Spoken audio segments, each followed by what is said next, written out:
It's movie time, and we're back again with movie time. Hey everyone, how you doing? Hopefully you had a wonderful couple of days, and welcome to Friday's Movie Time. And I'm your host, Grayson, as you know, and with me is my co-host, Arpo. Hey Arpo, how you doing? I'm doing just great. I am back home. I'm no longer at the hotel. I have electricity. See, there's light. Ooh, look at all the light all around. And of course, my co-host, Olaf. Hey Olaf, how you doing? I am doing fantastic. Just another great day in the state of Indiana. Excellent. So it's like, yes, Arpo has lights. Olaf has had a good day. And chaos has ensued. The world is a perfect place. That's right. Yes. Because I left WC at the hotel. Oh, yes. And by the way, I am the all fixer of the world. So, just to let you know. Okay. She said. I'm letting the world know your secret identity is going to be gone now. Yeah. Don't tell them in reality, she is chaos. A miracle mommy. There you go. And I ensued the chaos today, so I made sure that there was plenty of chaos this afternoon. Yep. So tonight we also have 3 exquisite topics. Shall we go with our first topic? What kind of topics? Exquisite. Exquisite. Okay. Yes, I thought you said a dirty word for a second there. It's Friday night. We must be elegant this evening because it's exquisite. Yes. Yes. Friday night. Yes. It's Friday night sophistication before we are joined probably by our co-host again, Kinte, for 1 or 2 these amazing nights. See, I'm being elegant. I have my pinkies extended as I drink out of the bottle. Excellent. So tonight we are having our topic number 1, which is called Louisiana Fights Back with Revived and Generous Production Incentives. Well, for all of you who are not familiar with Louisiana's tax incentives there for a while, it kind of went a little bit wacky to pot in regards to it. I mean, in the 90s and the early to mid 2000s, Louisiana was the place to film a movie. Yes. The boom in Hollywood at that time sent a lot of people who couldn't find work out to Louisiana to find work. And Louisiana, wanting to capitalize on that, started offering these really great incentives. Yep.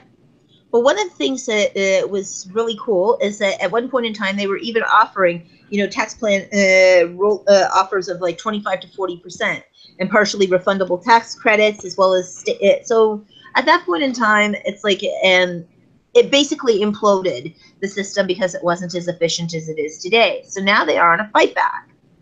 As a result of that, Louisiana provides now numerous production facilities, highly trained crews, plethoras of production services. So they've really expanded in their business.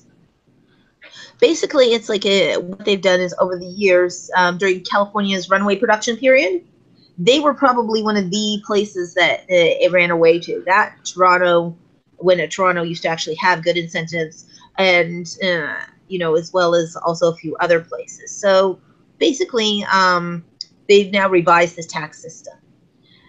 It's like, so what they've done, in fact, is that they took on a New Orleans, when you're shooting in a local place as opposed to as a depriving place. When I'm talking about depriving, it's like somebody who's not quite as wealthy as the main cities. It's like they've offered their tax incentives, and what they're saying is it's a minimum spend required of $300,000. Now the project's cap is $20 million for films and $25 million per TV series per season. Now that being said, that's pretty freaking generous as a new tax system. Now it's like also they're saying that the way that they do it is 40% for residents on the above the line and above the line workers, 25% for non-residents on the above the line and below the line workers. So same thing with the 40% if they're local, that's what you're getting. Mm-hmm. If it's 25% if they're not local, and a minimum $300K spend. And then looks like they've also added, credits can be granted on the first 3 million of an individual's salary. Yes. So that's even adding a little bit more honey. It's like a little more sweetener to the pot. It is. And Yeah. it's very Because tempting. Georgia was really cornering that market for quite a Oh while yeah. now, and think Louisiana is finally coming back and saying, no, we can do this too. And Michigan was also doing really nicely for a bit as well. And it's like, it's not that these states have done poorly since. It's the fact that Louisiana wanted to get back into being competitive. And what they did is they revised their tax system in a smart way that allows the money to stretch over a longer period of time. It's kind of like the same revision that they did with the UK in 2007. And anybody who remembers 2007, called the Black Year, when they pulled all their old tax incentives away. Do you guys remember that time? It was sad. It was. It was the happiest of times and the saddest of times, but more, it was the saddest of times. Yes. And what would be known as Black Friday in a lot of times for the AFM as well, when everybody found out that their tax incentives were not coming. Yes. And that program was basically nixed. And what came out of it, the phoenix that has risen, has stayed steady, solid, consistent towards UK productions. In this particular case, it's staying stable towards Louisiana. Illinois has one of the most stablest tax credit systems in there because they know how to budget it. So basically, states have been training each other a little bit of information of how to be sustainable in your tax credit financing. Yeah. And because tax credit is not doing the state or the production any good if it can't be sustained. yes. Right. And also spread out over a longer period of productions as well, which is kind of nice. It used to be bunched towards like several productions, and then if you were at the end of the year, it's like, whoopsie, sorry. You happen to have hit past our fiscal clock. Well, now it's more sustainable for over the year. Now, a little tiny hint about tax incentives. Just because you film in that year, it goes to your year end.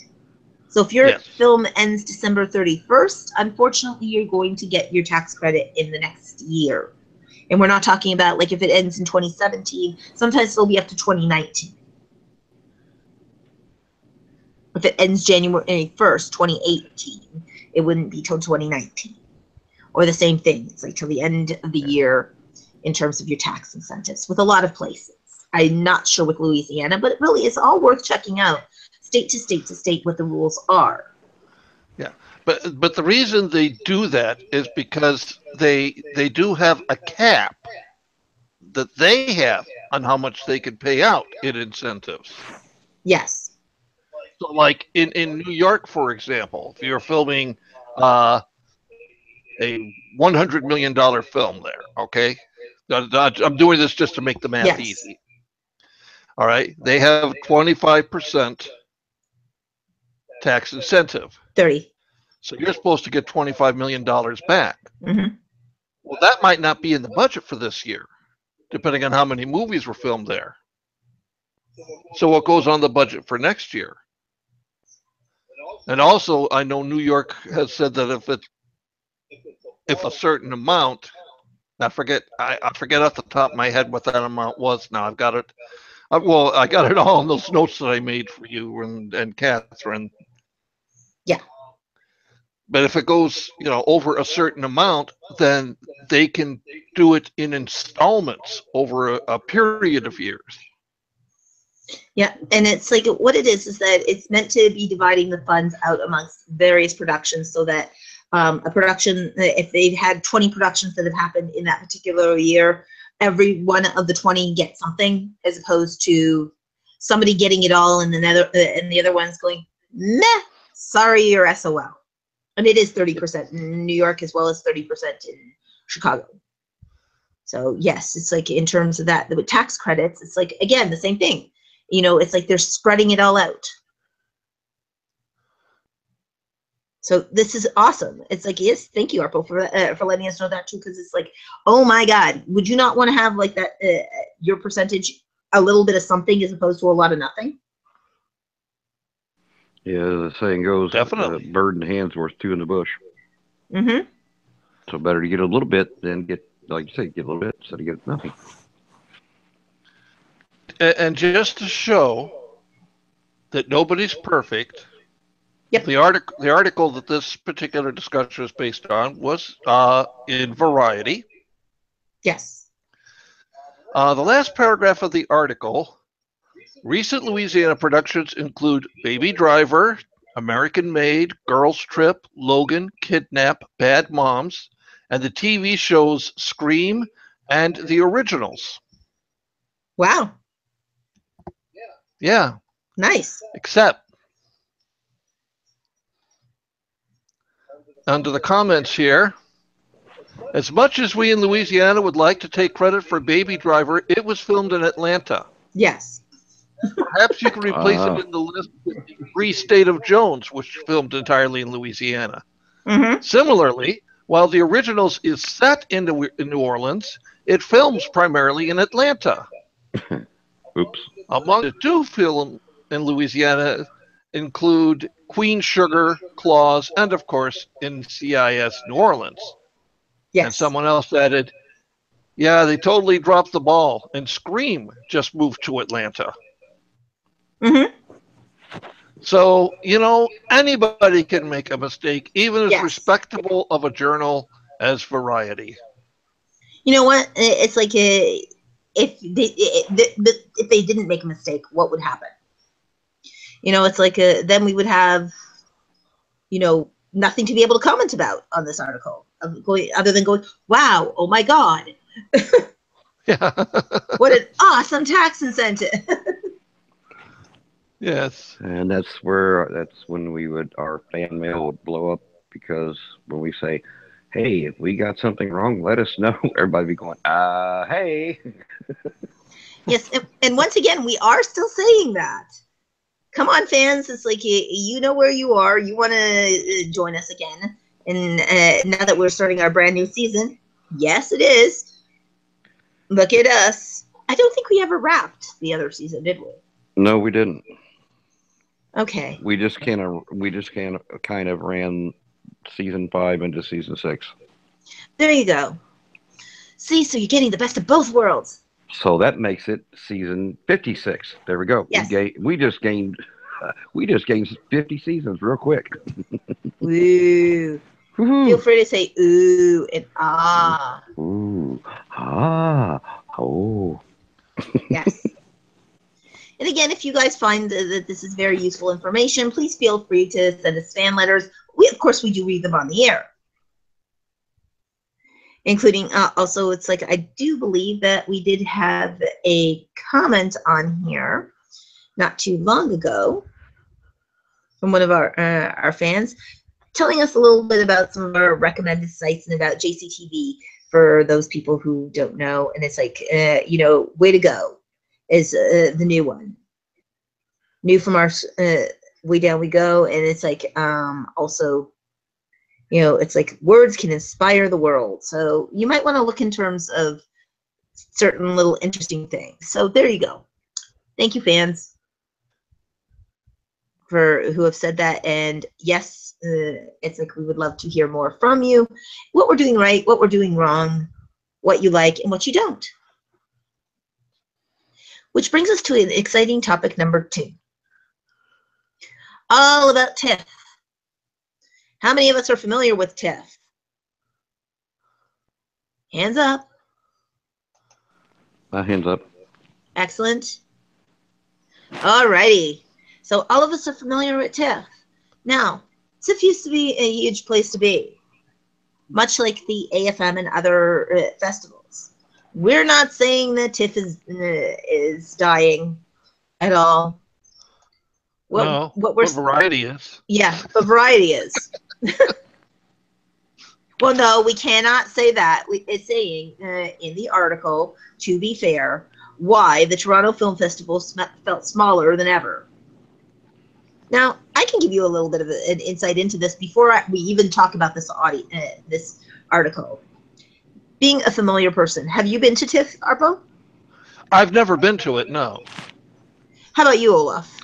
No, I was like when you were saying TIFF, I being familiar with TIFF. Well, that's my daughter, so I got Yes. confused. But no, I've not Yes. been to TIFF. Yeah, Toronto International Film Festival. Now, I have been on one side or another of the film festival. Let me tell you some of the experiences that we've had. The movies are picked for you, unlike other festivals. So, yes, you get some choices of tickets, some you're just stuck with in terms of tickets, which is not such a bad thing, because then that gives you a chance to experiment with new films that you haven't had a chance to see or might not have gotten an audience otherwise because they're not as familiar to people. That's really positive. I'll start off with another positive. You stand in line for about 2 hours before you do that, even if you have tickets or not, standing out there, and they hopefully we wait to see lineup. Then they moved it from one theater to the Lightbox Theater. They took it away from a thriving area into an area that's very hard to find parking in. It's like because we have a major artery that is choked in Toronto at the moment.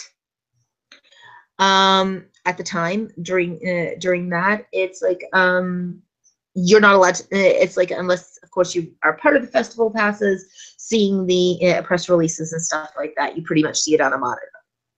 It didn't feel very festive in terms of having your stars there, or it's like in terms of panels, they have quite a few panels at the end of it, but it didn't really feel very festive like or very inclusive of its audience.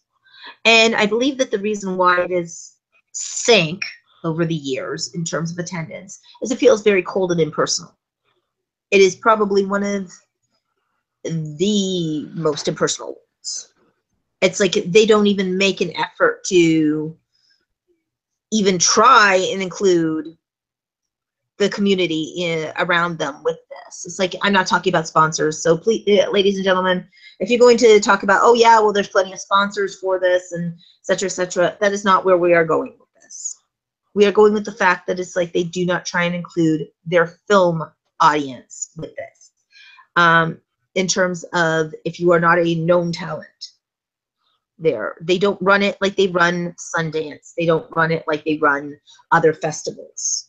This is very, we have our Canadian brand kind of thing. It's the festival that feels non-inclusive of anybody that's in the film industry.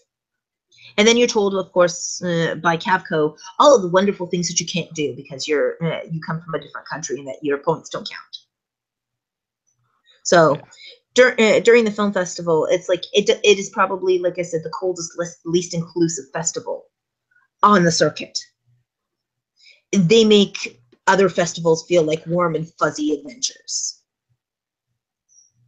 Again, personal opinion. Am I saying don't go, don't try it? I'm not telling you that. I'm saying just be ready for a different experience, a poorly organized festival that you will not have control of what tickets that you receive. Yeah, you can try and trade in your tickets for other tickets, but good luck to you with that. Yeah. And very uninclusive. So that being said, they're saying for evidence, yes, go ahead, Olaf, you were going to ask a question? I was just going to say that just doesn't sound like a very fun or good way to experience, new films. No. If Toronto had a version of Comic-Con, it would be much more fun. It's like the Toronto International Film Festival.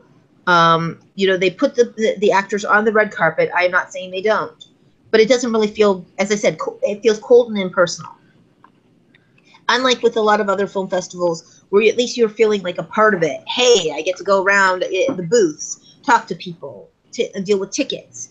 You know, it's like I can feel like part of a crowd. You know, I get a panel where I can have like a Q&A kind of panel. This is the interviewers talking to the panel up on there, and you may as well not even exist in the audience. Yeah. In terms of that, it's like it's not even as one. It's like where the AFM, it's like it's amazing every time they include their audience, they include all of the other filmmakers, things like that. This is not it. Like I said, if you want a cold and an impersonal experience, go to the Toronto Film Festival, where if all you're about is wanting to just see the movies that are there. I would highly recommend it to people who it's like have had experiences with other film festivals towards understanding more artistic, where I will recommend it. If you are looking for more artistic films, TIFF is the place to be. So if that can give you, and a lot of commercial films have found their way through TIFF. But if I had to choose between TIFF and Hot Docs, I would stay with Hot Docs as a film festival. And it's not, and like I said, it's not that TIFF isn't, it doesn't have some positives, but they took away the heart and soul of it when they moved it into a different location. No offense to the Bell Lightbox Theater, but it's not big enough to accommodate everybody, and moving it away from where it was down in the district where it had Sassafras, the other restaurants that were there, Bistro 990, all of these places that you could actually interact with people, see and be seen. As far as that goes, it has run to its detriment. You go into the Royal York Hotel, they'll ask you, what are you doing in there, instead of saying, well, would you, you know, it's like, because a lot of people go and start watching the hotels too. I'm not saying that they don't, but the way that you're treated when you're in there, it's like they literally have a clock ticking on you for when they can get you out.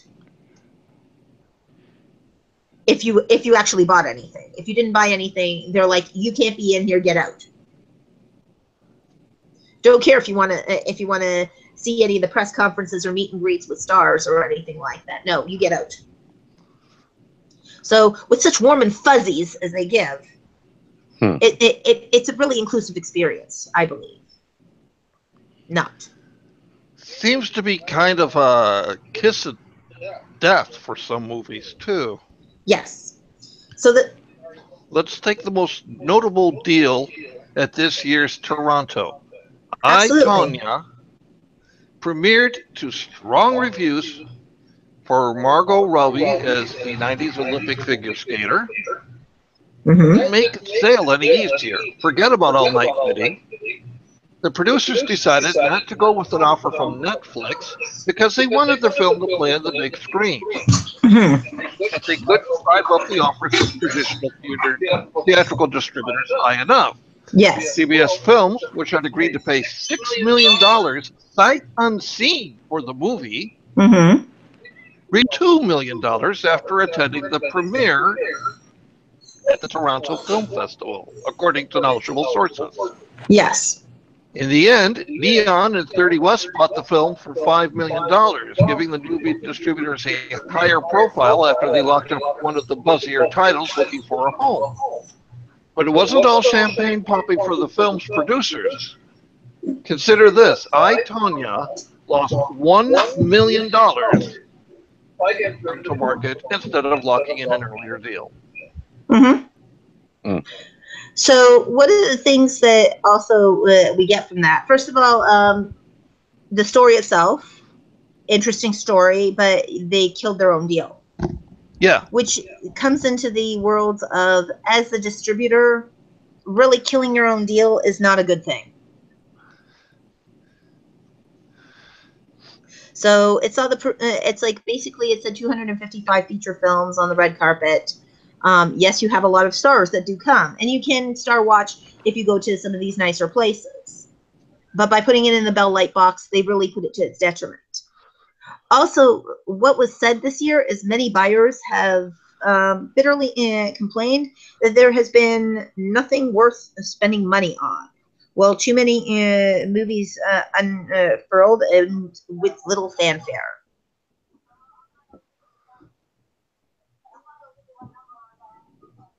So that is a problem. Yeah.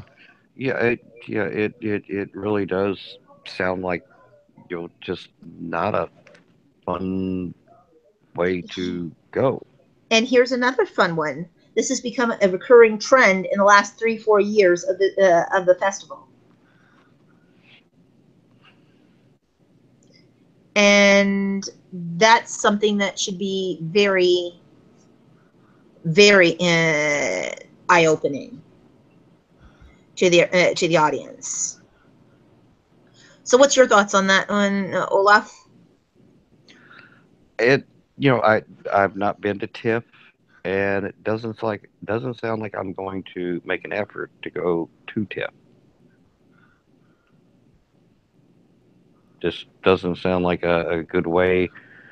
It's like just doesn't sound like a very good way to do it. And as the article that Arpo read, you, if you're going to premiere your film there, you're going to lose money. So why would you go?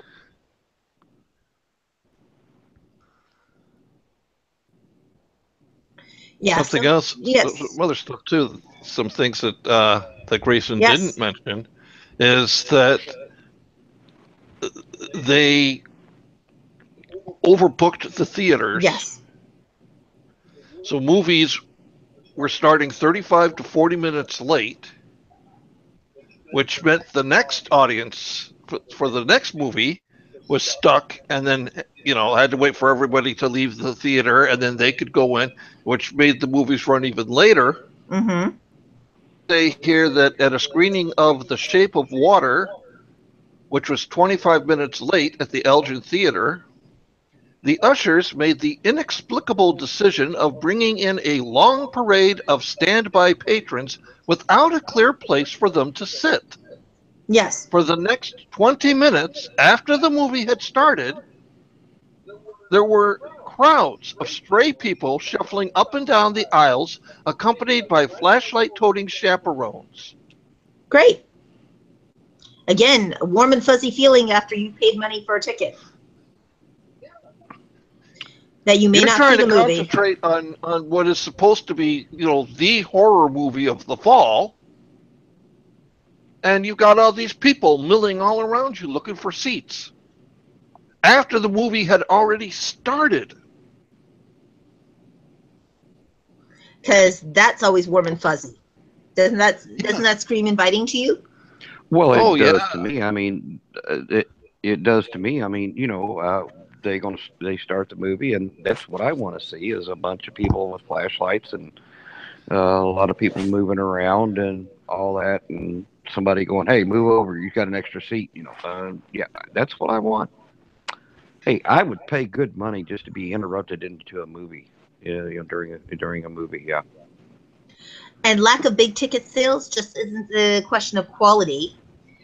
Western with the Christian Bale was elicited interest from buyers, but cost more than $40 million to make. The deal and its backers looking for it said it's too rich for many studios. So go figure what that means in regards to it.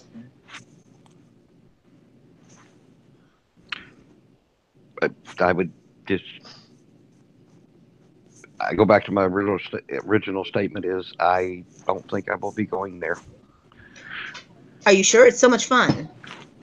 I don't know it's like the oversold theaters and being rushed out of places and because you didn't buy anything and Mm-hmm. overcrowding and I Yeah. don't know. That's beginning to sound like that's It's very typical for TIFF to overbook and to oversell their tickets. I'm not sure why they seem to think that a lot of people won't show up. And with standing room, it's like, I'm sorry, but again, this is why I said that they lack organization. They don't do a head count in regards to it to find out how many people are actually butts and seats before they sell out to the standing room only crowd. well, if they wanted to, really optimize the theater seating, what they could do is instead of have people standing around in the aisles, they could just start getting out a bunch of folding chairs and Yep. adding them into the aisles and just do away with the aisles. Just wind up with just solid people. They could, if they wanted to do it that way, sure. SRO theaters, they actually did that for a while at Ontario Place. So why not? You do the Cinesphere standing up. Well, it's like what you just have to, but you have to make sure you get the metal chairs so that as you're setting them up, they make a lot of noise. Yes. So this brings to a very disturbing thing that it's like also the fact that they are feeling that product is also lacking. Well, it's like it goes back to what I have talked about before and what we have talked about on the show before. CanCon content. CanCon content is great for people who like CanCon content. That's not a globally commercial product. The ones who are globally commercial, they're not doing the great deals for. Nope. And then there are producers who are shooting themselves in the foot, but that's up to them. Yeah. It's like, ideally every producer would like to have their movie theatrical. This is no big secret. Everybody wants their movie done theatrically. Not everybody can have their movie done theatrically. Sometimes you've got to concede. And quite frankly, when a consortium like CBS offers you, even if you feel like they're lowballing you, it's your first film. For some of them. For some of them, I think it was for these people. Mm-hmm. Take the money. Don't say, "Oh no." I mean, this was a matter, I think, of hubris of them saying, you know what? When we play it at Toronto, the offers are going to come pouring in. Played it in Toronto, and CBS decided this isn't that good of a movie. Now we're only going to give you $2 million. Yeah. So in a way, they lucked out that they ended up only losing $1 million on the deal. And yet at the same time, what they really could have been doing instead is they could have just turned around and said that it's like they don't need to have this sort of information. They could have taken a Netflix deal. They could have taken other deals if they were offered at the pre-sale stage. Sometimes, again, this is coming into the do you wait for the post sales? It depends. Yeah. If you believe that it is a product and if the release plan that you are planning is meant theatrically, there are some movies, I'm sorry to say, are not theatrical releases. Yeah. They are not meant to be theatrical releases. They will do a far better cry on alternative methods like streaming and stuff like that. They'll become huge hits. And a movie like I, Tonya, I don't think it's going to play in a big theater. And what is the story, I, Tonya? Would it played Tonya Harding? Okay, again, something that was been played out way too many years in the news. Exactly.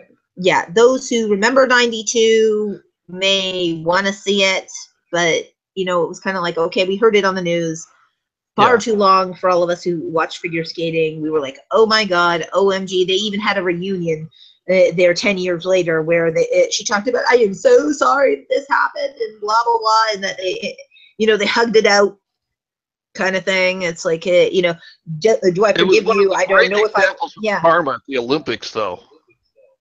Yes. She knocked out her biggest competition and then fell down during her routine. And cracked under the pressure. Yeah. Bravo. Isn't that what you call karma? Yes. That's what I said. It was one of the great moments of Olympic karma. Oh, okay. Yeah. Only the thing is that it's like, look, whether you believe her or don't believe her, like I said, that story was played out. That story was played out in 92. In 94. I'm sorry, it was in 1994, not 92. Yeah. It was the 94 Olympic. Yes. And then at the end of the day, Oksana Bayul still won. Yeah. And she won fair and square. Yeah. She wowed the people. And if anything, Tonya Harding helped Oksana because the only person who probably might have been able to beat her was Nancy Kerrigan. Yes, but Nancy Kerrigan did skate, and she No. wound up as a silver against Oksana Bayul. Yeah, well, because she was skating with an injury. Oh, of course, that's what we're going to call it. Okay, we'll call it she was skating with an injury. It's Oksana Bayul outskated her by far and wide. It's like, and at the time, it was the time of Russian dominant skating. But again, now we're talking about something again from 1994.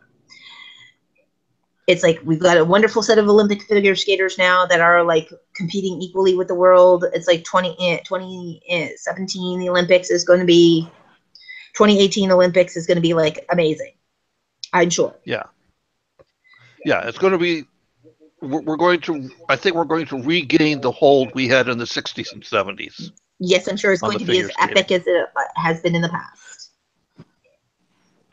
So, yeah, in terms of that, we get it. Did they need to make a movie about it? Again, those who are not familiar at all with figure skating will go, why am I seeing this movie? Yeah. Those who are familiar with skating, it's like some of them will say it was all played out. Yeah. At that point in time, and like I said, including 10 years later when they reunited to talk about the incident. Yeah. It's just, I suspect what happened was CBS was willing to pay the $6 million sight unseen for the film because they were thinking, well, Tonya Harding, that's a story that could make a good story that might work, in a. It's an MOW. Yeah. Thinking, yeah, we can give it a shot. I think what happened was when they saw the movie, they probably realized, and I don't know, I haven't seen the movie. This is purely speculation on my part. Again, only Arpo's opinion. Only my opinion. So if you're going to write in an angry letter, don't write it to Grayson, write it to me. Remember, that's Arpo. But I suspect that what happened was they went to the screening, the CBS executives, and realized new in this. Yeah. And that's why they cut their offer. They cut their losses is what they did. Yeah. Well, they knew the guy wasn't going to take $2 million. So it's like, yeah, okay, we made you an offer, but now it's down to $2 million. Yes. And you know what? At first, they probably thought it will make a great MOW, or we could also put it on our new CBS Now streaming one, and, people will really want to see it. And like I said, I'm not saying there isn't an audience for it. But certain things belong as an MOW, great one-time thing, and then put it on CBS Now or on a streaming channel, or something that can be seen once a year or once every 5 years that you bring out of the archives, kind of thing. If you're desperate for content because you don't want to see the 70th Survivor story, season 70 of Survivor, so tout out the Tonya Harding story, or any of the ones of those warm and fuzzy MOWs, or even something on the Hallmark Channel that might have picked it up. And for those, by the way, speaking you fans, the secret's out. It's fake. Yes. Don't tell them. Yeah. So what we have also learned from TIFF in that experience is the fact that it's like, in terms of film festivals, I'm not saying do not go to TIFF. As I said, again, my opinion, if you want an impersonal film festival that oversells its tickets and does not give you the experience that you want of a regular film festival, by all means, please go to TIFF. Otherwise, there's Tribeca, there's amazing other film festivals that actually respect their audience and make them inclusive. Actually, Telluride has been stealing a lot of Toronto's thunder lately. Yes, it has. Also, another thing that people have to realize, Quebec has its own thriving industry, too. So they are their own thing in terms of film and film product. So again, draw your own conclusions about TIFF. Yeah. Do you love it? Do you hate it? But the people who run it had better start figuring out how to do it better, because otherwise, more and every year, more and more people are going to Telluride and skipping Toronto. And the fact that the buyers are turning around and saying that there's nothing of great interest available, that should also be a wake-up call to the movie industry in Canada. The reason why I also bring this up is because Canada is stuck on being Canadian. It wants Canada content, only Canada content with a Canadian theme, Canadian actors, all of that. And I'm not saying that, you know what? It's like, yes, by all means have Canadian themes, Canadian actors, things like that. But understand that it doesn't ride out as commercially viable. American movies don't sit there and say they have to be American actors in an American situation with an American theme and have American flag waving all over it in the 50,000 times. And if you don't have an American flag at least 20,000 times predominant in the film, we're not giving you the funding for this. Canadian films, it's like, and their tax credits. Well, if you don't have a Canadian director, you don't have a Canadian producer. How about think this way? You can have Canadian actors with a great story. There are plenty of stories available to you. Because, come on, Canada, let's face it. How many times can you make Strange Brew? You can't. You can't. And, yes. That's a movie that will never be remade. And and you cannot redo Kids in the Hall. Yeah. Or SCTV or any of those great ones that we had. These are shining examples of Canadian humor at its very best. Strange Brew was stupid. But when you consider that it was based on a series of 2-minute sketches from SCTV, the Great North. I thought they did a great job. Well, it's like, and it was very funny. Wayne and Schuster things. It's like Bob and Doug McKenzie, all of those things. It's like they're staple foods that you can't get. You cannot get it. It's like, how many of us don't know that these are the days I know from Kids in the Hall? Right. It's like that are the I'm going to pinch your cheeks. I'm going to I'm going to squish your head. Oh, I squish your head. I squish your head. Exactly. Crushing your head. Love that. Every time crushing your head. Yeah. Every week it's basically the same routine, and it would always crack me up. Absolutely. So Kids in the Hall. Funny. Yes. Yeah. And I mean, I loved the movie that they did with Kids in the Hall too. I was like, yeah. It's like there's my Canarican showing. I never got to see that. I gotta track that down. Really good movie for if you love Kids in the Hall. Oh, I love Kids in the Hall. Did them proud. Go Dave Foley. So that being said, again, it's like, notice though that they didn't do a Canadian story about that with Kids in the Hall. A lot of the TV series have passed forward through that. Rookie Blue. There was also Night.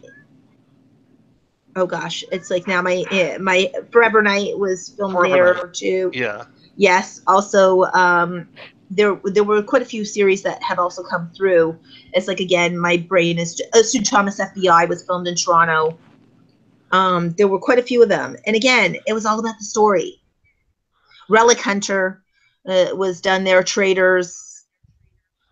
So quite a few series were done there, and really famous ones. Street Legal for a lot of people, and they crossed over to the States. The first and absolutely best season of Lex, was a totally Canadian production. It was 4 made-for-TV movies. Defiance.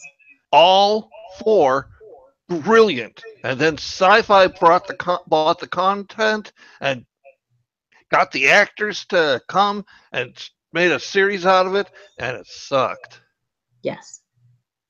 So there you go. It's like there is CanCon content that can cross, But when it becomes generic, that it's like, sure, it might take place in Canada, but it can be taking place anywhere.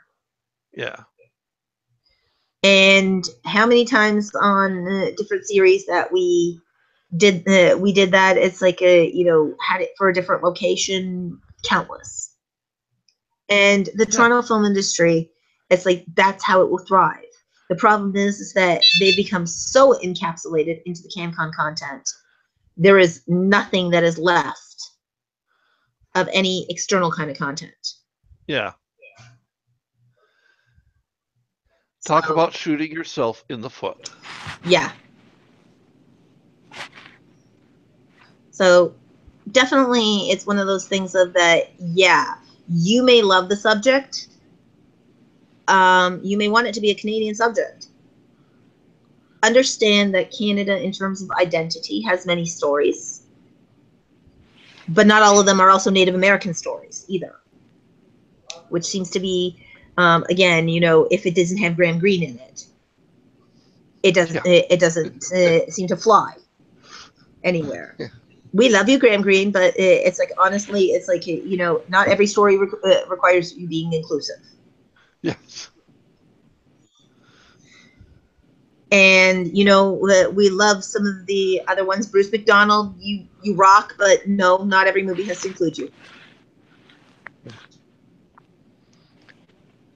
It's like, so just saying that, it's like, what, maybe Canada needs to open its eyes to the fact that the rest of the world has, that they just make really great films that people want to see.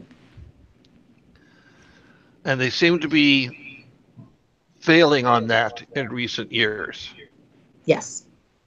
I'm not saying no good movies have come out of Canada in the last few years. There have been a couple. There have been a few. Part.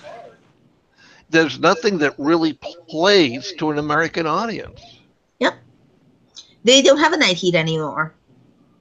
They don't have, any of the spark that the series used to have. Defiance, the reason why it worked so well is because it was set in the future in St. Louis. Yeah. And it was filmed in Toronto. So. Yeah. Well, Forever Night, yes. which I loved that show. Yeah. Was again. set in New York. Yes. Filmed in Toronto, but set in New York. Yes. And like I said, Nike, a bunch of cops. And it's like we've had many, many series, like I said. The problem is that they've gotten so stuck on CanCon content that they have lost the ability to be able to have original series that have been worthy. The closest that they have come, and tell you, it's like Orphan Black has been filmed in Toronto. That show was absolutely incredible. But notice it wasn't about Canadian content. Yeah. I didn't once hear Tatiana talk about, hey, we're in downtown Toronto. They talked about moving to Canada, but that was like in season 5 when they were already at that point in time, when they were like, well, it's the last episode anyway. Yeah. What the hell? We might as well move to Canada. Yeah. Took these European kids and moved them to Canada. It's like, so, yes, they did do a nod to Canada and stuff. But again, the most of the show was focused around Neil Lucian and all of that. So it's like, again, we're plugging shamelessly for Orphan Black. And please, it's like, again, John, it's like, if you're listening out there with us, please make sure that John Fawcett, that it's like, you do a really great 2-hour movie to like wrap it up. Yes. Please explain. Just all we really care about is, please explain the connection between Kira and all the clones. That Kira can sense all of the clones. That's all we want. Yes. And please have a conclusion to Kyle. What the heck happened to him? Yes. The one person who it's like, was way too connected into this. It's like, and I'm not even sure how, because they never even bothered to explain it. It was like, meh, drop him as a character. But, it's like, again. Well, I told you my sister's theory, right? Yes, I did. That Kyle was secretly working for Powers. Yes, but again, powers. It's like a 2-hour movie will solve it. Yeah, I'm trying not to say No. too much in case people have not yet watched Yeah. the finale. If you But don't, then do. If you haven't yet, then do. yes, But again, yes, I'm going to reiterate the same. this was. And those of you who were disappointed by season 3 Come back. and weren't all that happy with season 4 either, because season 5 was worth the wait. And sorry, but you know what? I loved all the seasons. I don't think that. There were a few things in season 3 that I didn't like, but I thought they were bearable. My sister hated season 3. Yeah. Well, and again, opinions of whether you loved it or hated it. Yeah. But right. the point though that we're circling back to is yes, there's some amazing there's some amazing stuff that is made in Canada. Whether it be in Vancouver, it's like everybody loved Danger Bay and stuff like that, and all of that. But it doesn't mean that it has to be Canadian themed. Yeah. Or a Canadian story. They spent 5 seasons on an amazing story. Nobody ever said it was a Canadian one. And for that, it made a raging success.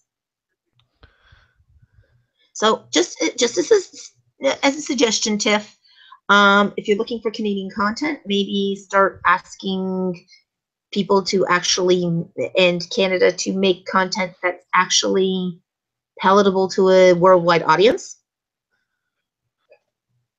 Just a thought. Just again. That might help a little bit. Yes. Then again, it might not. And revise the Telefilm Canada mandates and Capco mandates. Yes. Embrace other countries rather than turning them away. Yeah. And we're not saying don't make it a mandatory requirement to use some crew in regards to it. What we're saying is that you could say, just like they do in all of these other countries, like the Louisiana, etc. They talk about that you get a higher incentive for using local people as opposed to trucking in people. But what they want is they want the materials. Exactly. And they want the hotel trade and the catering trade and yes. So take a page off of Louisiana, Toronto,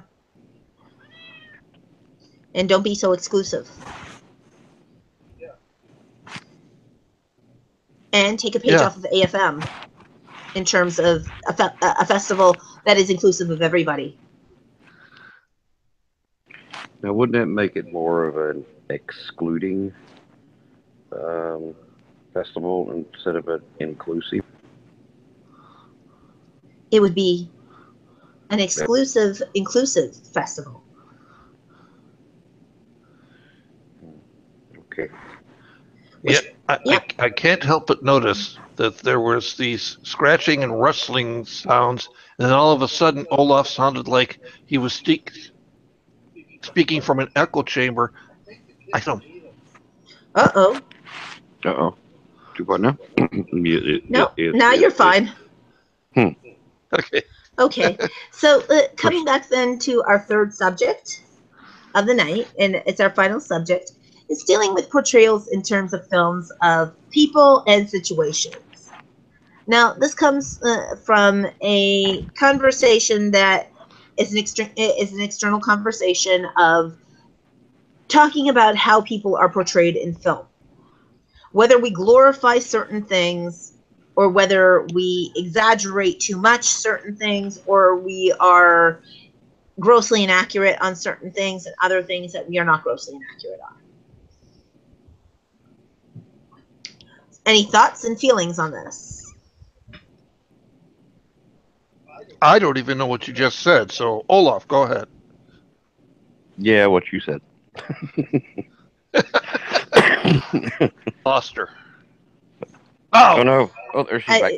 Sorry, it's like what I was talking about is feeling inclusive of the experience. Well, Arpo and I agree what you said. Yes. What I was saying is that in terms of portrayals with actors and For example, situations of where they're portraying prostitution in films. Mm-hmm. Oftentimes what they do is they sometimes portray it as glamorous as opposed to portraying it for what it really is, which is a form of trafficking. Yeah. Right. Yeah, if you look at like Pretty Woman, but then everybody says, "Oh, well, yeah, but she was a high-end prostitute." Yeah, well, and Whatever. partially what Pretty Women accomplished was humanizing the institution of prostitution in terms of that. But it's like, again, the story that they gave for her was a story that was her particular, she decided that she can't do anything else, etc., decided that, it's like that's her replacement for love, for lack of love from another party. Well, and Well, part, but part of Pretty Woman though is like she had a plan because she was like, I'm putting this much of the money back, and I don't plan on doing this the rest of my life. I'm going to get to a certain age or a certain dollar amount, and then I'm going to quit. Yeah. Or she wanted to go to beauty school. Right. Be a cosmetician. Which is fine in that sense. So again, you're looking at it's like glorifying also that, and also it not glorifying it in a lot of ways, because especially the scene where Stucky comes into the room and he's like, well, maybe if I buy a night with you, it's like I'll forget all about the fact that I just got screwed out of this deal. Right. It's like it put a darker side to that in a comedic light of a movie. So yes, you have that as well. But again, prostitution in a lot of other films is treated as dark in some cases, glamorous in other cases. One of the movies. Go ahead. I think dark is probably the more realistic view of prostitution.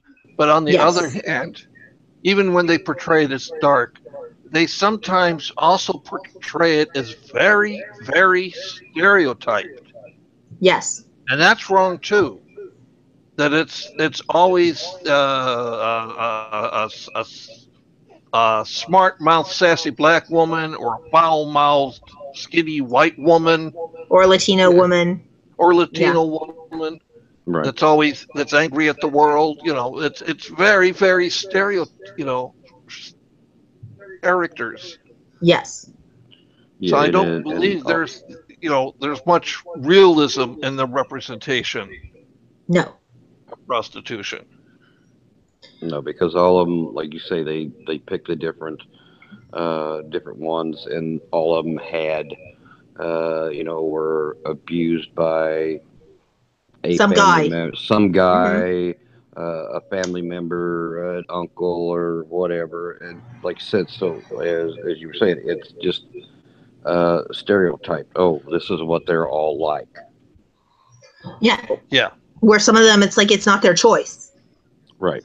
Some of them they followed, and I'm not saying the molestation that it's like is their choice either, but it seems to be what they talk about is they talk about in terms of creating a character based on a true broken character.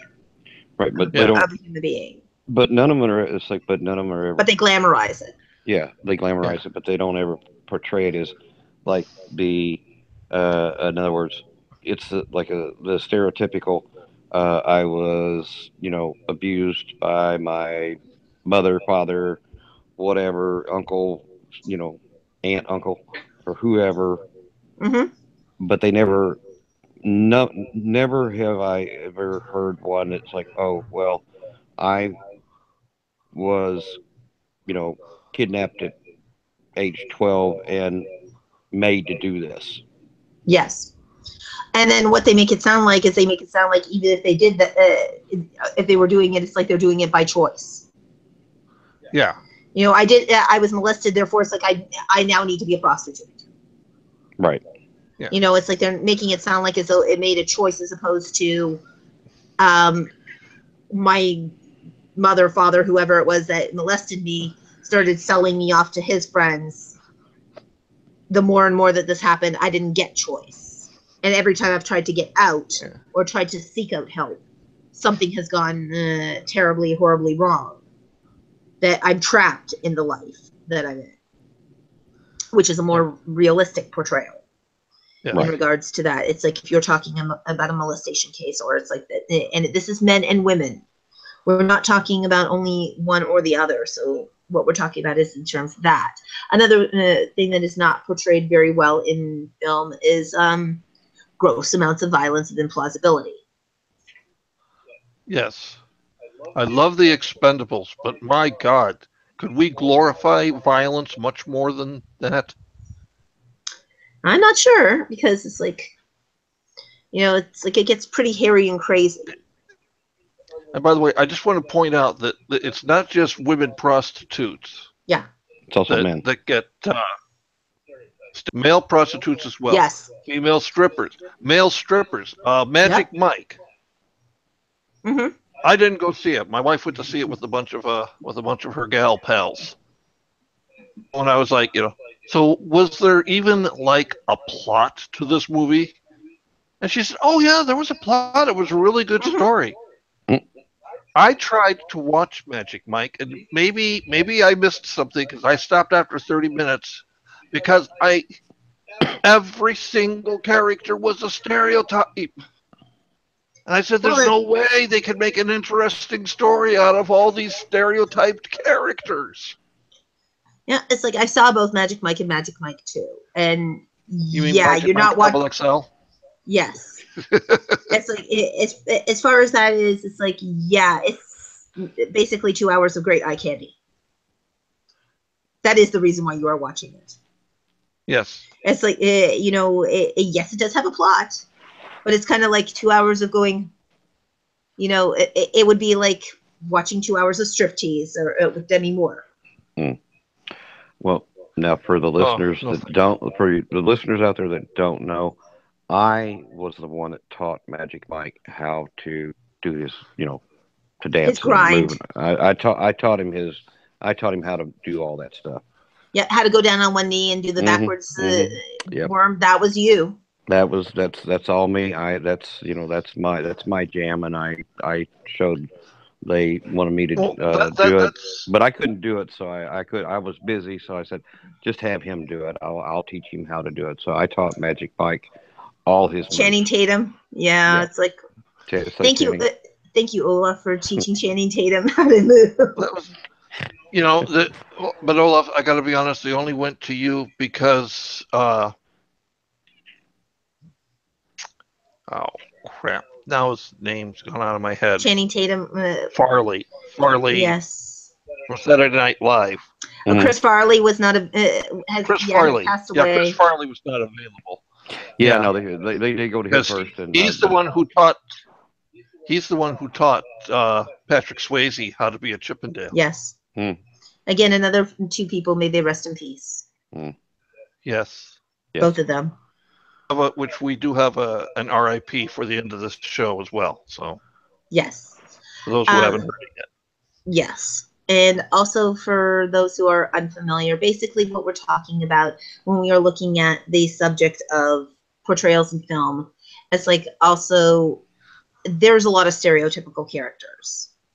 In film. There's also some really brilliant portrayals of things in film. I will say things like, for example, the movie Taken. A lot of the information that was done in there, yes, the violence was there. I'm not saying it isn't. But in terms of the way that the trafficker did that in that movie, absolutely. It's like that. It's like many people have described that as being very familiar to them in Taken. Yeah. And Liam Neeson's character, I'm not sure so much. It's actually one of my more favorite portrayals of his, especially the scene where he's talking to his daughter on the phone while the kidnapping is taking place, and he's telling her what to do. Yes. And he's got her hiding under the bed, and then he breaks the news to her. I've got about 30 seconds before they find you. And you could just kind of sense on her face, like, what? I thought you were helping me. Yeah. So it's like, was it a great movie? Absolutely. Did I love the sequel? Yes, I did. Both of them. Yes, both of them. Yes, both were good. Yes. So would I like to see a Taken 4? I love you, Liam Neeson. Please don't let them do a Taken 4. Because the only one that they can capture is you. That they haven't done yet. Yeah. Yeah, I don't. If they try to replace him with somebody else in another one, I don't think it would. I don't think it would fly. I We'll don't have think it another would. Bourne incident. Yeah. Yeah. Movie theaters were nearly ripped apart because the replacement Bourne was so not Matt Damon. Mm-hmm. And again, you see now there's a portrayal of a character. And we're not talking about when you have the wrong casting. We're talking about at this point in time, portrayals of characters, portrayals of situations in their plausibility. One of the movies in terms of portrayal of plausibility in our industry, I highly recommend it to anybody who comes into the film industry always, is Living in Oblivion. And the movie And God Spoke. Those two movies, I've said, like, if you ever have a chance to do it, Living in Oblivion, because anybody who has been in the industry is like, yep, totally can recognize. Now, there are some exaggerations in there, a few, but yeah, a heck of a lot of accuracies. It's like there's a lot more truth to than what is actually appreciated, including the early crew call and the feelings at 5 a.m. Take it from somebody who's done craft services.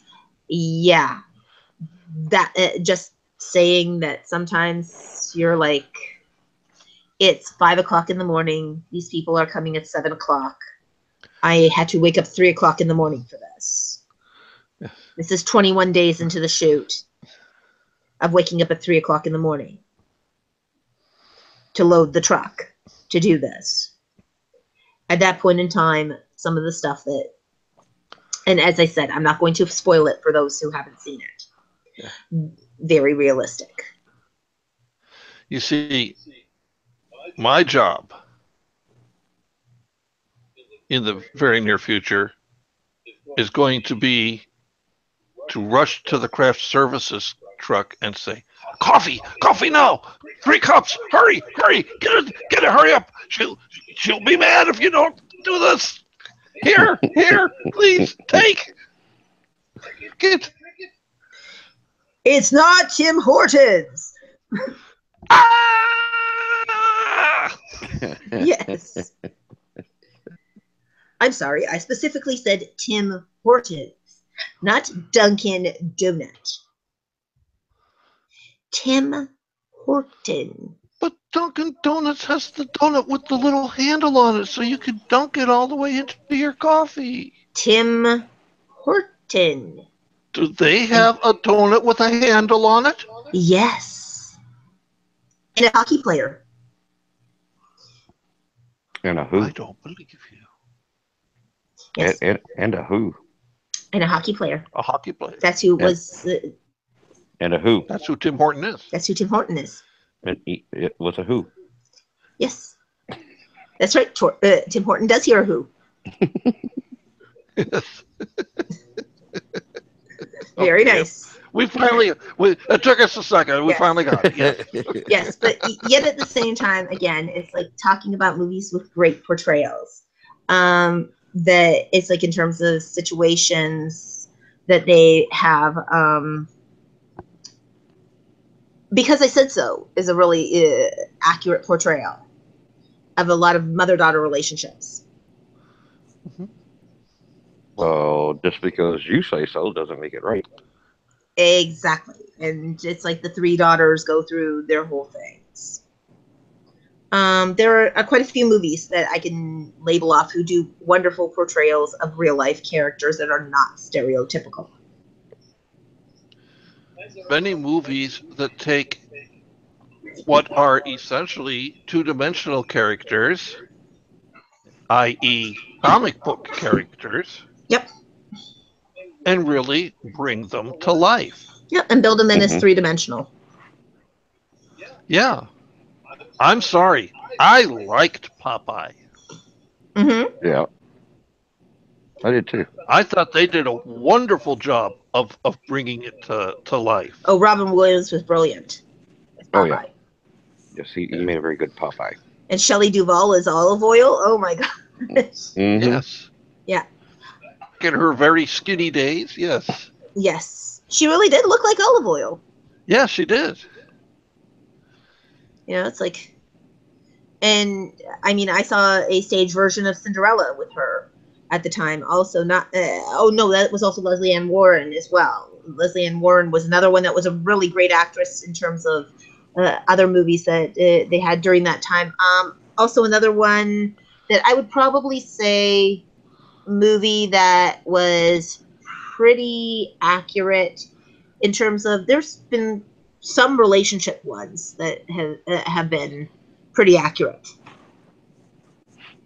A portraying of teenage. Another thing that is very stereotypical of what they do in terms of portrayals of teenagers is they do some of that, which is very Whoa! stereotypical. What do you mean? What do you mean stereotypical, man? Dude, there are no Yeah, stereotypical teens. There's no stereotypes for being a teen. like oh my god, Yeah. And like it's oh my not. god. Oh my god! And it's not stereo; it's surround sound. Oh my god! Get it Yeah. right. Yeah. Go back to the 70s and your quadraphonics, man. Yeah. So yeah, that's like a lot of teen movies. It's like you have your very stereotypical roles in there. Yeah. Exaggerations of stereotypical roles. Like they had some really great ones. Movie that was very great at portraying actors is teenagers. The Wave. If anybody saw that, very powerful movie. If you haven't seen it, I would say have every child sit down and watch that movie. The Wave. They will never. I'm trying to think. You, Yeah, I don't know. I don't I don't think know if I've seen that or not. I can't. I'm just. That's what I was trying to think. I was trying to think if I've seen it. I had seen it or not, and I'm not sure. I mean, it's weird because I think between the three of us, we have seen pretty much every movie ever made. Right. yeah. One of us stumps the other two. Right. Yeah. The movie The Wave was a movie when they used to do those after school specials, kind of a movie of the movies. What they did is it was a teacher who challenged their students of talking about. They were like, well, how does the Holocaust bring like familiarity to today's society? Like, how would have they been so stupid to just follow a leader? Kind of thing. And he does an experiment with his class, which is an experiment that he does that actually goes through the whole entire school, creating this movement called the Wave, where the students start this movement, and as it's going along, it becomes part of the school and gets out of control into the whole school and the community, to the point where at that point he explains it is just it was supposed to be just an experiment, and he literally has to start taking down the Wave Okay. organization. I don't think I've seen that. And it's like their theme. He said, I'll give you a very simple theme for it. It's like when he did the experiment, because he said, well, it's like they said, well, they were only following orders. Okay, I'll give you a theme: strength through discipline, strength through community, strength through actions. He said, every one of you who are part of the Wave have to keep repeating this mantra in the hallway when you greet one another: strength through discipline, strength through community, strength through action. So it's like very interesting movie. Like I said, I would look it up. I would find it. I would have every child, teenager sit down and watch this. It's like how to create a dystopia. Yes. But in the most realistic Wow. dystopia, yeah, it was a very powerful movie. I imagined it was. That is, Yes. wow. Still impresses me to this day. It's like whenever I think on that movie. Because anybody who thinks, oh, I can't follow the group mentality, I'm my own rebel kind of person. Yeah, realistic portrayal of teenagers. Yeah. Of who they made inclusive of the wave and who they didn't make inclusive of the wave. And how did they exclude them? Yeah. Very interesting movie. So definitely one to actually look up. So there you go. I've now stumped the other two. Yeah, you stumped the monkeys tonight. Usually I'm the one stumping you. Yep. Mm-hmm. But the reason why I brought up superheroes is because recently we've had a very three-dimensional superhero emerge, and I'm not just referring to the glasses I wore when I was watching it. Wonder Woman. Yes. We were talking about this a couple of weeks ago about what James Cameron said about the film, about how it was a step backwards, about how it was not a fair depiction of a woman as a figure of strength. Yes. Patty Jenkins has finally answered him. Mm-hmm. So what'd she say?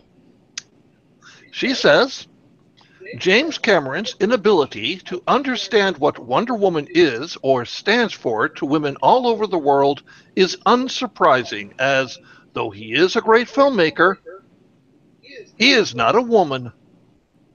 Strong women are great. My film Monster and our portrayal of a strong yet damaged woman was so appreciated.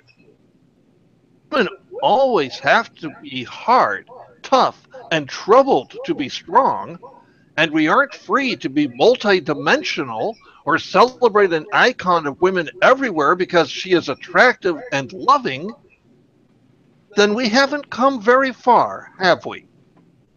I believe women can and should be everything, just like male lead characters should be.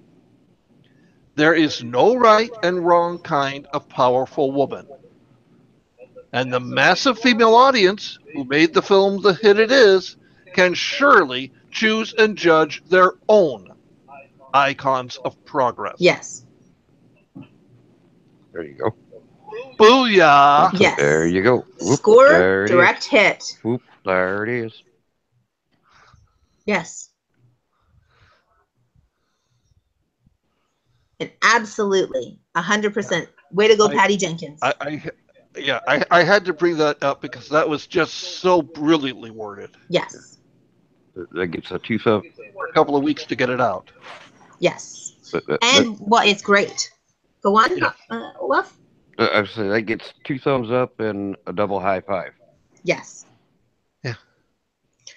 And it's like anybody who wants to deal with that, and it's like wants to say that certain things are putting steps back.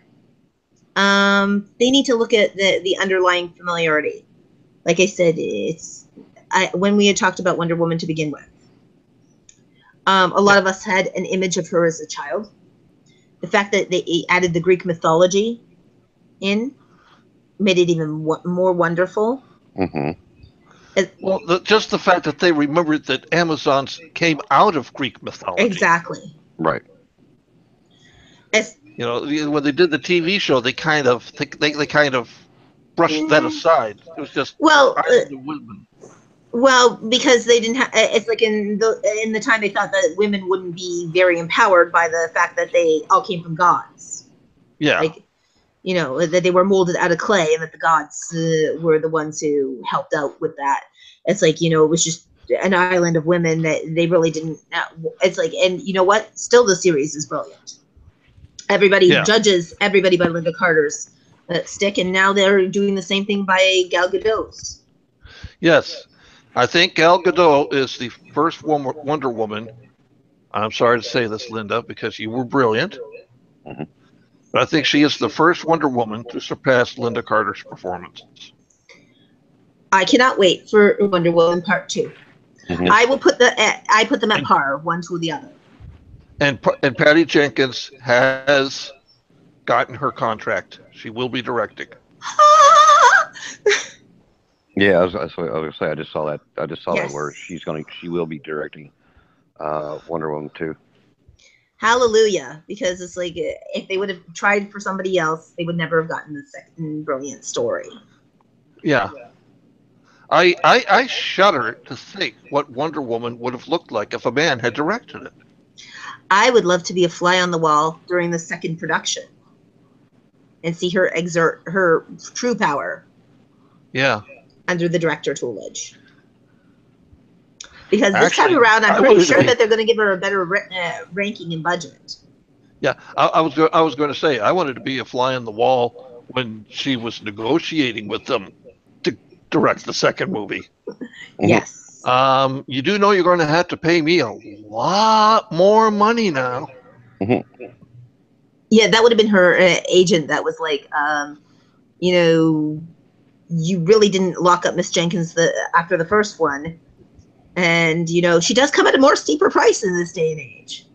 Yes, especially since it's very rare that a superhero movie gets nominated for best film. I think Wonder Woman has a real chance. I really hope so. By the way, it's coming out on DVD in a couple weeks' time. For those who, Uh, and I will be or owning it. if you can't wait for that, you can already buy it on Amazon Prime, folks. Yes. So just to let you all know, it's like, so congratulations to that. And as to our topic of also portrayals in terms of television, film, etc., it's like, understand, we're not talking. We're talking about the fact that it's like, also, when you want to make a character, make it as real as possible to actual people that can relate. You know, Make relatable in situations. Make them relatable. we talk about any movie. You have to have what they call a small amount of a what they call Embellishment. a willing suspension of disbelief. Yes. Obviously, characters are not going to be exactly like real life because No. it always comes across a little bit bigger when it's on a movie screen. Yes. And that's understood and that's perfectly acceptable. But honey, not every single prostitute talk like this. Yeah. And not every single person who is black, not every single person who is Yeah, Latina talks like this. It's like, yeah, no, they don't. yeah. Let's let's You know, get rid it's, of the stereotypes. yeah, it's if it's serving a purpose, absolutely. If it's not serving a purpose, why have it? For gratuitous nature, no. Also, situations in terms of that. If you really want to show a family dynamic, show what a modern family dynamic looks like. There are strong single parents who raise children and they don't struggle. Right. There are strong, two parent families who raise children, and also it's like, you know what? No, not every and I hate to tell you this, not every male prostitute is gay. Yeah, Not it's like, and not every male prostitute, it's like, could have fought back their attacker, yeah. because no, they can't. You got to remember a lot of these male prostitutes, Are again the, abused people. they're abused people. A lot of them that have been trafficked got picked up when they were 12 or 13 years old and they couldn't fight back. Yeah, And after 10 years of being dominated and belittled and passed and around. passed around, you know, it's not their fault and it's not what they want to do. I'm No, not saying that every single prostitute is a prisoner. There are some prostitutes that actually enjoy the life. It's not, like it's like anything else. But for the most part, for a vast majority, if they could find a way out, they would snap it up. yeah. But they feel Hmm. like there's no way out. And when you are dealing in those situations and you're dealing with portrayals of character, one of the best things I will tell you as a screenwriter is that make sure you get the research of who you are portraying as Yes. real as possible. Because a lot of times, again, a stereotypical one is the damsel in distress who it's like needs the man to save her. Yeah, There's a lot of women who can save themselves. that's right. There's a lot of men who can save themselves. And it's like they don't need to be the macho dude to save themselves. It's like they can save themselves because they have the self-esteem to save themselves. Right. Yeah, Ashley Judd has a movie coming out Yes. next month about three women. I know one's American, one I think is African, and one is from Yes. India. Mm-hmm. And they've been trafficked all over the Yes. world, and they've all ended up in a bordello in Texas. And the three of them finally decide enough. We're going to find a way to get out of this life. Yeah. It's based on a true story. Mm-hmm. And I'm telling you, just everything all of us have heard about it. I'm telling you, sight unseen. Go see this movie. Yep. Absolutely. Most definitely worth the see. Now, that being said, it's like understand even domestic violence situations, children. It's like even you know what's the best way of being able to write a teenager? Talk to teenagers, hang around them, get to know their language. I think Olaf exploded. I did not. Oh, I'm okay. just right here. Yes, I'm just you want listening. yeah. You want to get to know how to a situation is in a marriage situation. Observe marriage situations. If you want to know how to be a counselor in a movie, how to portray a counselor, and how to portray a counselor counseling their patients, be in a room with it's like observing counselors treating their patients. Of course, everything is privileged in there, and you get the permissions of both the counselor and the patient. But you Yeah. can see what a real counselor does, so you can write your dialogue in situations much more real. Because even though, yeah, we do want embellishment, and I'm not saying you don't want embellishments in certain places and exaggerations, because it does do for serious and comedic factors, as well as also for various points of moving the plot along. Yeah. There is room for embellishment, but however, when you take it to the point of extreme of where you don't have to show every person's head being freaking blown off to understand, yes, you are trying to bust out of the situation. And that you have blood splurting out everywhere, or gratuitous sex scenes just because for sex scenes' sake. Yeah. If it didn't further the story along, yeah, we get it. They're getting it on. You know, And actually, there's an example in theaters right now. Uh, People who have read the novel It mm-hmm. know that the children get lost in a cave system, a sewer system, and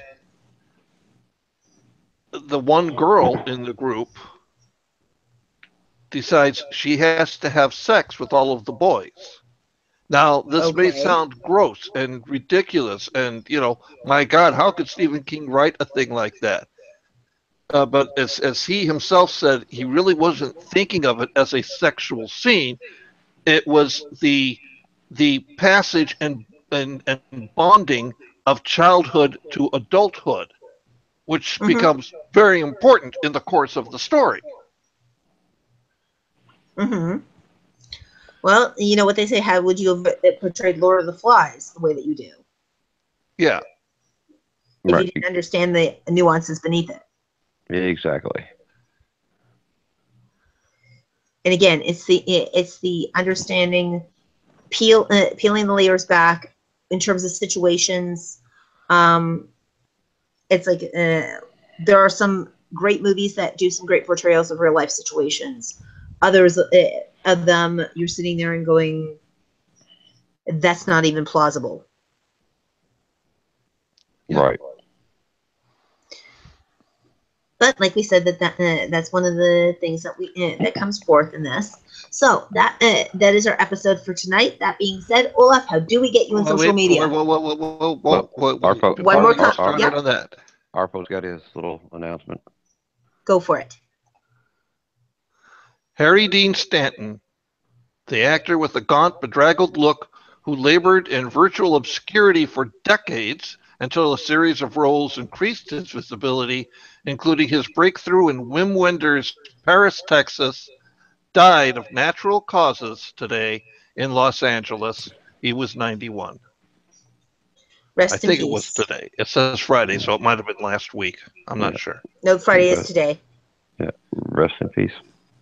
Yes. He will be missed. He was one of those truly great character actors.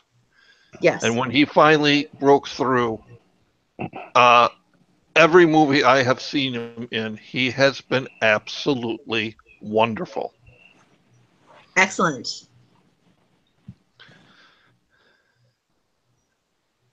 So okay, there's something. There's our downer for the week. Yep. That's it's like on the down website. So Yep. okay. So Olaf, how do we get you in social media? You can follow me on both Facebook and Twitter at Olaf Barbosa, but just don't stalk me too close because I do get nervous and I do have an itchy trigger finger. And Arpo, how do they get you in social media? Well, if they want to be social, they can get me on Facebook. If they want to talk a little business, they can reach me on LinkedIn. Or if you just want to chat, Skype me. But make sure you let me know that you are a fan of Movietime because I get too many requests from Armenian women who want to marry me and robots that want my charge card numbers. Absolutely. It's like, and by the way, I wanted to also announce one site that you all would want to have. Do not pay app.com. Very cool site. Check it out. For all of those who had an Equifax breach, this is the site for you. Ever. It's like they've picked up quite a bit. They don't even ever do just traffic tickets anymore. It's a bot lawyer. Really cool site. As I said, check it out. They can help you stop collection calls, a lot of things. And you can reach me at www.pastlivesproductionsinc.net. Please check out the new site because it looks awesome. Another one that you can do is I'm on LinkedIn, Visipedia, on Facebook, on Twitter at Sonata Grayson, and at Movietime Indie. Also, as I say all the time, with 4 pages of basically footprint. If you cannot find me, you really aren't stalking me hard enough. And with that being said, on Wednesday, we will see you again on Movietime. And on till then, and on that time, we will probably have a nice, interesting guest for you to have as well. And also, congratulations to as well to Howard Braverman to Howard. Sorry, congratulations to them. To the people who won the Emmys, because we are going to see you on Sunday. Yay. It's like, and don't forget to watch them, because it will be a fantastic event, a not to miss. And Howard Barish, congratulations on your Emmy, and may you have many, many more. And thank you all for listening. Thanks, folks. See you Wednesday. See ya.